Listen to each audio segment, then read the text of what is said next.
Mundo. Una perspectiva diferente. Saludos a todos, gracias por estar acompañándonos nuevamente en este sexto podcast de MP Mundo. Hoy tendremos la oportunidad de estar con cámara abierta. Gracias, Roberto, por estar esta noche acompañándonos. Gracias, Juan José. Mil agradecimientos más a ustedes, amigos, que son los bienvenidos y el por qué nosotros hagamos este esfuerzo de estar tratando estos temas y estarnos conectando con ustedes, que es el mayor placer que nosotros tenemos. Gracias por su fidelidad a estas pequeñas notas que tratamos de hacer con esfuerzo, pero por ustedes. Ok, lamentablemente en este momento no puede Francisco conectarse, tal vez en otro momento logre poder hacerlo. Quedamos pendientes en el podcast anterior. Francisco hacía algunos comentarios importantes que quisimos pues traerlos nuevamente a este sexto podcast, y era sobre la insistencia de Europa de seguir con el conflicto entre Ucrania y Rusia. Entonces existía la gran pregunta en ese momento: ¿puede Europa hacerle frente a Rusia en una guerra? Recordemos que el primer ministro de Inglaterra estuvo conversando con el presidente Trump, y el mismo presidente Trump le hacía la pregunta: ¿realmente pueden ustedes solos? ¿Pueden ustedes solos en una guerra contra Rusia? Y si tú recordás, el primer ministro se quedó callado y solo le dio una sonrisa un poco nerviosa. Entonces, ¿realmente pueden? ¿No pueden? ¿Cuántos días aguantaría, en este caso, Europa en una guerra? Desde tu punto de vista, Roberto, inspeccionando lo que se ha comentado en las redes, ¿podría Europa soportar una guerra larga con Rusia? De hecho, esa es una pregunta bastante profunda, aunque si lo queremos poner en una respuesta corta, no. ¿En qué sentido? Porque en el desarrollo de estos 3 años de conflicto, la misma información o los mismos medios occidentales, entiéndase occidentales pro-OTAN, han dicho que a medida se ha desarrollado el conflicto, pues el hecho mismo de el reforzar o el hecho mismo de las municiones y todos los pertrechos de guerra, lo que ha sido Rusia prácticamente ha logrado recuperar o triplicar el hecho mismo de sus pertrechos de guerra y todo lo necesario, a diferencia de Ucrania. Y entiéndase Ucrania, que es armado por, en ese momento, Estados Unidos y Europa. Y si le agregamos, viendo un poco más hacia atrás en el tiempo, que dadas las políticas de Estados Unidos, a medida pasado el tiempo, a medida pasado las décadas, en el ramo militar o de armamento, los grandes consorcios norteamericanos son los que han tomado la batuta para el armamento o equipar a las Fuerzas Armadas de la OTAN, de Europa. Y entiéndese el punto de que la inmensa mayoría de aviones de la OTAN hoy han sido sustituidos por el F-35, que capítulo para otro podcast. Es un avión, se supone que de 5ª generación, vendido como el mejor, pero con deficiencias. Y al mismo tiempo, en esa política expansionista de Estados Unidos, él se volvió el mayor proveedor de armamentos y de insumos militares para Europa, haciendo que la misma industria militar europea quedara en rezago.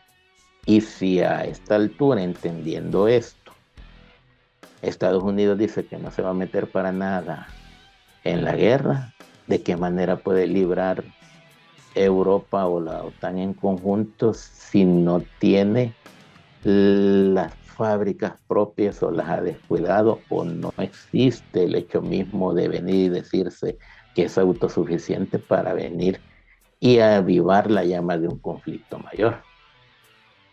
No sé qué Fíjate, piensas tú. fíjate que realmente Europa sí tiene su propia industria.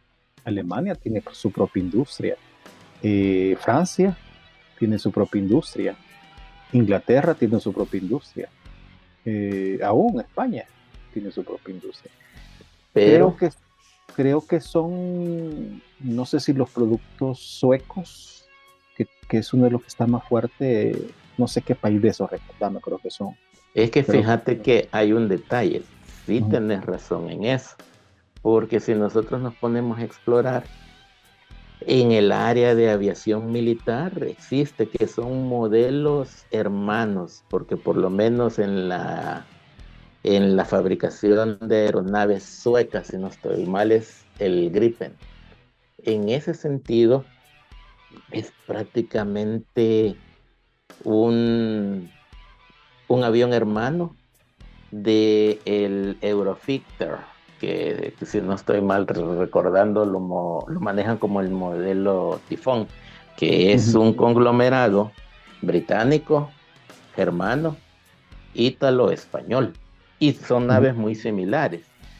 Sí, Paralelo sí. a eso, vos tenés también, y se sobreentiende, según se dice, que es una nave más maniobrable, el Rafale, que ya es la industria aeronáutica Francesa. militar francesa, que incluso en algunos ensayos de guerra, en algunos juegos de guerra, fue una gran noticia el hecho mismo de que un Rafale pudiera poner en la mira a un F-35 y ahí se decía que no es el caballo, sino el jinete que lo conduce. ¿Y por qué digo esto?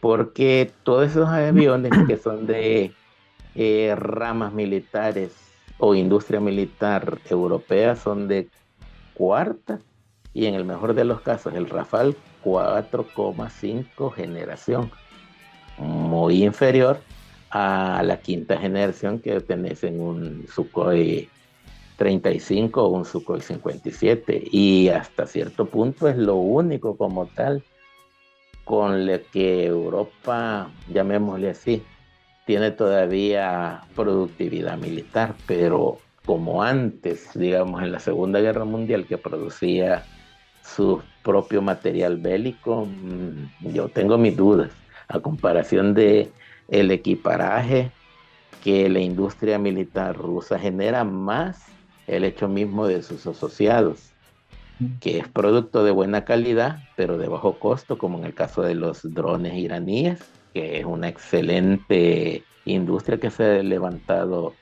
para dolor de el ala occidental, a pesar de las sanciones y demás embargos que haya.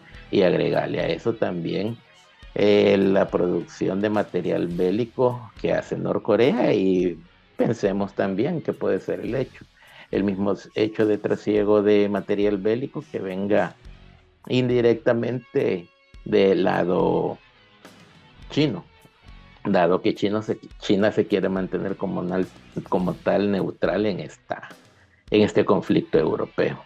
Pero sí, yo tengo mis muy serias dudas en el hecho de que Europa pueda ser autosuficiente para venir y enfrentarse a la Federación Rusa. Sí, creo yo, el problema de Europa fue que hubo mucha pasividad. Acordate que yo creo que la idea de Estados Unidos realmente era ellos cubrir la parte de la Exacto, industria militar y obviamente es un negocio, hacer mucha exacto, plata vendiendo la gran parte de sus productos, en este caso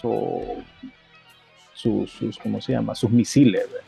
Y exacto. sus Y aeronaves. perdón, puedo agregar un detalle, perdón que te Dale, interrumpa. dale, dale. Recordemos otro detalle, que como tal, en la época de Biden, sus grandes consorcios, los que estuvieron financiando como tal su campaña y que eran los beneficiarios y al mismo tiempo los beneficiados en el conflicto, eran las industrias militares, Lockheed Martin y cualquiera de esas que se nos puedan venir en mente.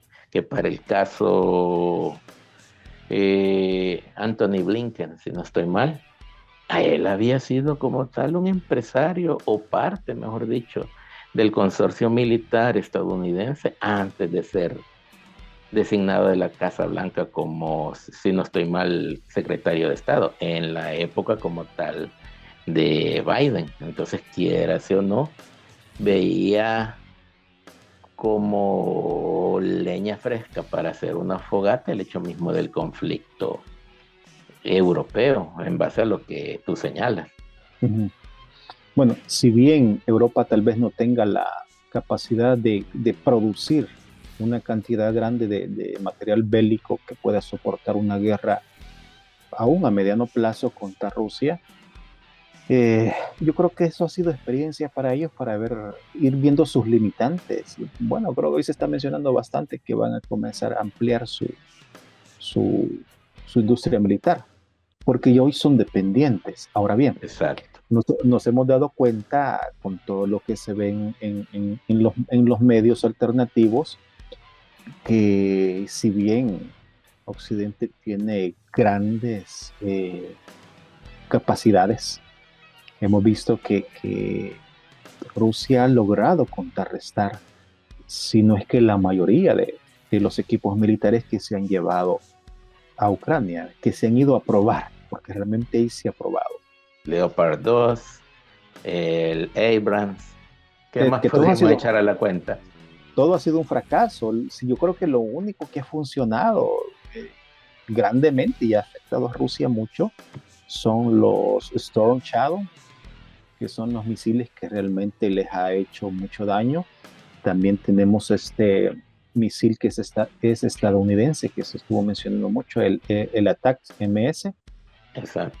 Que son prácticamente los dos misiles que se ha mencionado que sí, de alguna forma le ha provocado un dolor de cabeza a Rusia. Sin embargo, no ha sido gran cosa, digamos. En el caso de las aeronaves, pues el F-16 no fue efectivo. De hecho, tuvieron miedo de seguir usándolo. Esa es mi percepción.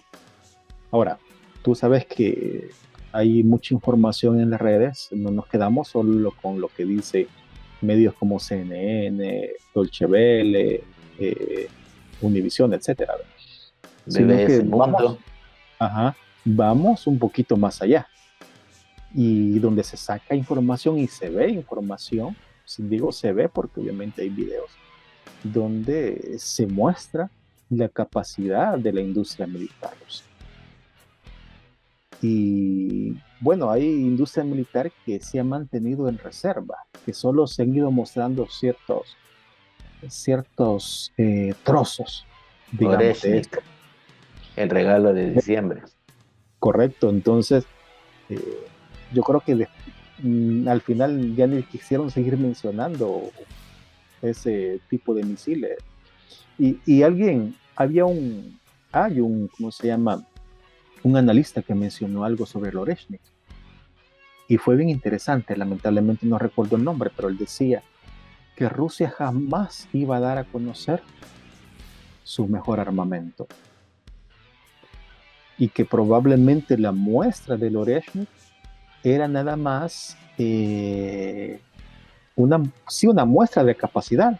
La punta del iceberg. Correcto, que probablemente ese no era su mejor arma. Obviamente hay armas que no han sido probadas, como el famoso misil Satán 2. Ajá. Bueno, hay otros misiles importantes que obviamente que ya los poseen hasta los submarinos, que no han sido probados, y probablemente hay algún otro que ni siquiera sabemos los nombres. Entonces, de hecho, recordemos de que la Federación Rusa dio uso del Oreshnik basado en la aprobación por parte de la Casa Blanca en el hecho de atacar territorio más allá de las fronteras rusas. O sea, fue una como demostración, bueno, si seguís toreándome, yo aquí te tengo esto para no simplemente torearte, sino que detenerte, y con ojivas convencionales, no producto nuclear. Sí, obviamente, dijo el presidente Putin que ese misil tiene capacidad de crear un efecto como el efecto nuclear, como el golpe del Exacto. efecto nuclear, sin tener un efecto nuclear en sí.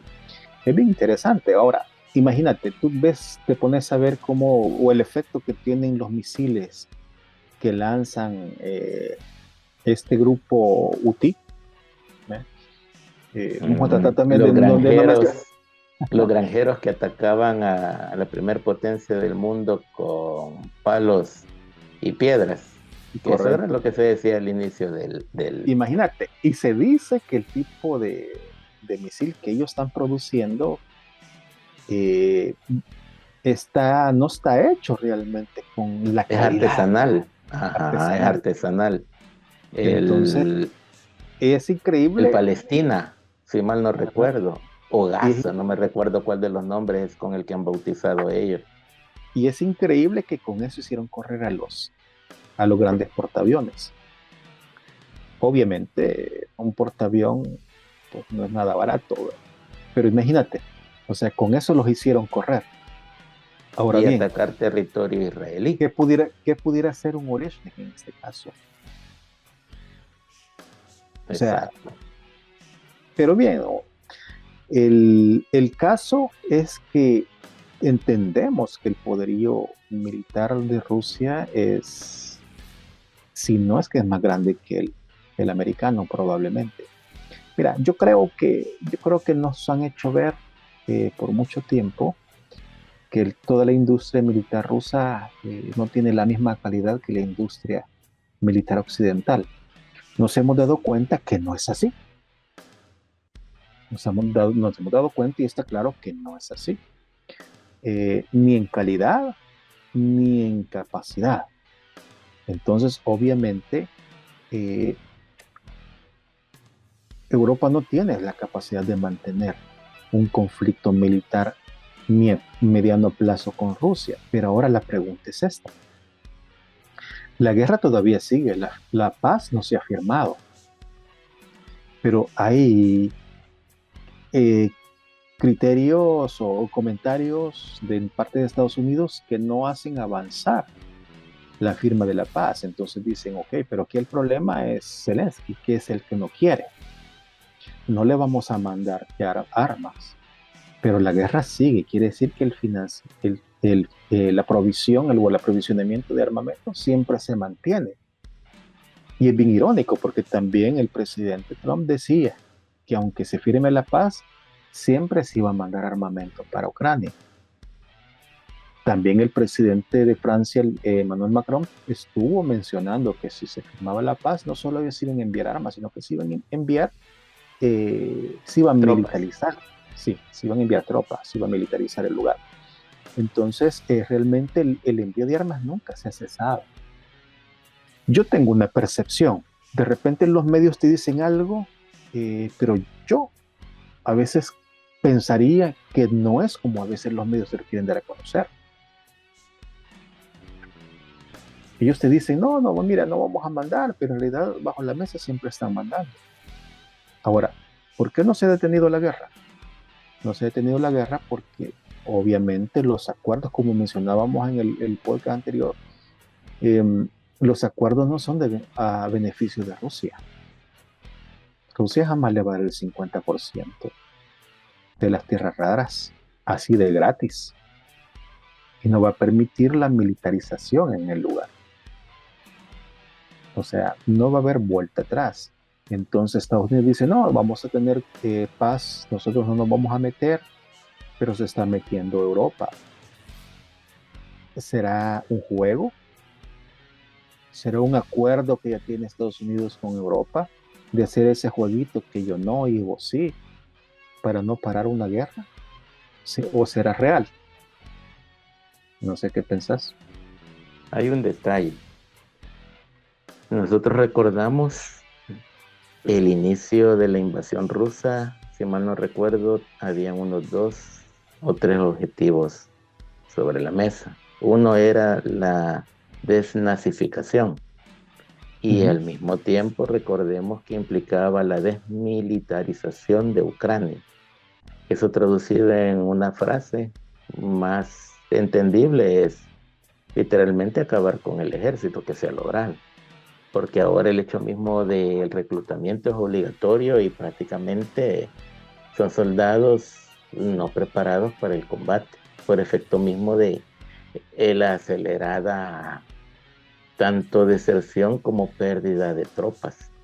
Entonces, cuando ya sea Estados Unidos o la OTAN misma dice que te va a enviar tropas para militarizar, para respaldar el hecho mismo de la defensa del territorio que queda ucraniano, ahí estás diciéndole no a uno de los primeros objetivos planteados por Rusia. Y si ese objetivo no se logra, ¿qué significa eso? El hecho mismo de que continuamos con la fiesta. Y recordemos de que en base a lo que planteabas, Estados Unidos siempre ha sido así, o sea, Estados Unidos está siempre en el trasfondo moviendo los hilos, aunque yo manejo también una tercera hipótesis y podríamos utilizar aquella frase conocida que dice Dios los cría y ellos se juntan, o como uña y mugre. ¿En qué sentido? Si bien es cierto, Estados Unidos es siempre alguien que es aborazado con el que se pueda poner a su altura o a su periferia, pero en el caso tanto de Trump como de Putin, yo siento que persiguen los mismos objetivos y ahorita siento yo que ya que ellos se han dicho que tienen buenas relaciones, están pactando bajo la mesa el hecho mismo de cercenar, dividirse, como dijimos en el podcast anterior, por encima de los socios estadounidenses u occidentales y por encima de la propia Ucrania, que es la afectada, por efecto de que ambos son viejos negociadores que están en el entendido económico de ganar. Cede vos, cedo yo, pero mejor aún cuando podemos ganar, repartir. Y en ese sentido, como recordemos que Trump es un outsider, no está enmarcado en los rieles del hecho de las viejas formas de política. Fíjate que tú dijiste algo bien importante al principio y quiero quizás abordarlo.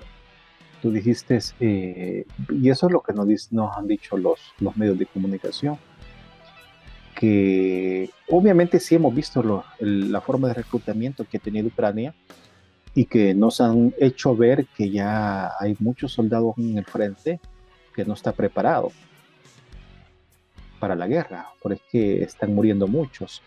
Pero fíjate que hay algo bien curioso, Roberto. Están diciendo, no, miren, no hay soldados preparados. Aquí la gente la agarran un día y el tercer día están en frente de batalla. Pero, si tú te das cuenta, Ucrania todavía sigue resistiendo. Sigue resistiendo al ejército preparado, porque sí son soldados preparados de Rusia. Entonces, ¿cómo va a soportar de la forma en que está soportando, resistiendo un ejército no preparado contra uno que sí lo está? Entonces, a mí me dice mucho, a mí me dice eso que la argumentación que se está manejando no es totalmente cierta. No es una argumentación de que realmente todos esos muchachos que están al frente son gente que no tiene preparación, porque si no, no estuvieran resistiendo. Acordate no estuvieran resistiendo. No, espera, déjame terminar. No solo están resistiendo, porque no es que no estén preparados, sino que también ahí hay gente que no es solo Ucrania. No sé si a eso te ibas a referir. mercenarios, por decir un nombre. Entre comillas. Ujú. Acuérdate que comenzaron a reclutar. Un pequeño paréntesis, creo que el compañero Francisco ya solventó las fallas técnicas que tenía, porque por ahí me parece que eh, dio señales de vida, revivió el equipo, me parece, verificar si podés. Cerrando paréntesis, recordemos que al inicio de la guerra, incluso fue similar a la época de la Segunda Guerra del Golfo, cuando fue la invasión, cuando se depuso a Saddam Hussein, por lo menos aquí localmente en nuestro país, El Salvador, que a esa altura la guerra fue, recordemos, en el 2003, ¿verdad? Nosotros apenas teníamos una década, poco más, de haber salido de nuestro conflicto civil, 12 años de cruenta guerra. ¿A qué quiero llegar con esto? En aquel entonces aquí yo tuve conocimiento de gente que eran veteranos de guerra, que habían sido de grupos élite, grupos de reacción inmediata, batallones de reacción inmediata se les llamaba aquí. 2 minutos, Roberto. Que fueron contratados para dar respaldo a las tropas en Irak. Eso mismo ha pasado aquí, porque hemos sabido de gente de Colombia y demás gente que tiene experiencia militar y ha ido a trabajar al conflicto, al campo de guerra ucraniano, aparte de las tropas propias que se mandan. El mismo Trump ha dicho, ya tenemos gente, ya tenemos tropa en el lugar, que a mí me sorprendió el hecho mismo de ese señalamiento, porque era algo no reconocido por la OTAN. Lo mismo ha dicho Macron, lo mismo ha dicho Inglaterra. Mira, mi conclusión es que hay un juego. Ese es un juego y Rusia no se lo ha creído. ¿Sí? Lo que pasa es que Rusia no hace alarde y tal vez no divulga mucho. Pero yo creo que Rusia no se ha creído el juego. Yo creo que va a haber guerra por mucho más tiempo hasta que realmente se cumplan los requerimientos que Rusia está exigiendo. Vamos a ir finalizando aquí, Roberto. Lamentablemente Francisco ya no se pudo conectar. Seguiremos en el próximo podcast. Agradecemos a los que nos han estado viendo y pues los esperamos para la próxima. Roberto. Gracias, amigos, por su gentil fidelidad a este programa, y volvemos a hacer la invitación para el próximo y queremos leer sus comentarios, queremos ver lo que nos sugieran, tal vez temas, oír qué tan empapado está usted del tema, qué tan acepto o cómo mira usted la situación. Su opinión es de peso para que nosotros podamos dar continuidad a este tipo de programas, y sería en realidad una alegría para nosotros poder leer y tomar a bien las proposiciones que ustedes nos hagan para futuro. Los esperamos en la próxima. Muchas gracias.